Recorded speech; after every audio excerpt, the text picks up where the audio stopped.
டேய் நான் வரல சித்தி. யோ இவ்வளவு கோயிலுக்கு வர சொல்லியா? ஏமா போக வேண்டியதானே? சித்தப்பா உன்னை யாராவது வீட்டுக்கு வர சொல்லிட்டு நீ போறப்ப அவங்க வீட்டுல இல்லைன்னா நீ என்ன பண்ணுவ? அதுக்கப்புறம் அங்க போவே மாட்டோமா? அப்படிதான் சித்தப்பா. சித்தி தியேட்டருக்கு கூட்டிட்டு போச்சு சினிமா பார்த்தேன், பீச்சுக்கு கூட்டிட்டு போச்சு கடலை பார்த்தேன், மாட்டு சந்தைக்கு கூட்டிட்டு போச்சு மாட்டை பார்த்தேன், ஆட்டு சந்தைக்கு கூட்டிட்டு போச்சு ஆட்டை பார்த்தேன், கோழி சந்தைக்கு கூட்டிட்டு போச்சு கோழியை பார்த்தேன். ஆனா எந்த கோவிலுக்கு கூட்டிட்டு போனாலும் சாமியை பார்க்கவே முடியல.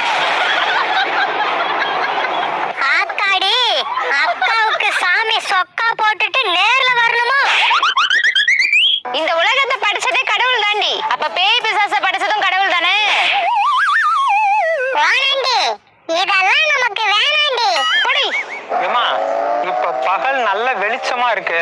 7 மணிக்கு மேல எப்படி இருக்கும்? இருட்டா இருக்கும். இருட்டுன்னு ஒண்ணு கிடையாதுமா. இப்ப பகல் வெளிச்சமா இருக்கா, 7 மணிக்கு மேல இந்த வெளிச்சம் கம்மியா இருக்கும், அவ்வளவுதான். இருட்டு இருக்குன்னு நினைச்சாலும் இருட்டு இல்லைன்னு நினைச்சாலும் அவங்க நம்பிக்கையை பொறுத்தது. புரியுதா? புரியலன்னா திரும்ப கேளு. வேணாம் சித்தப்பா, எனக்கு நல்லா புரியுது. நான் சித்தியோட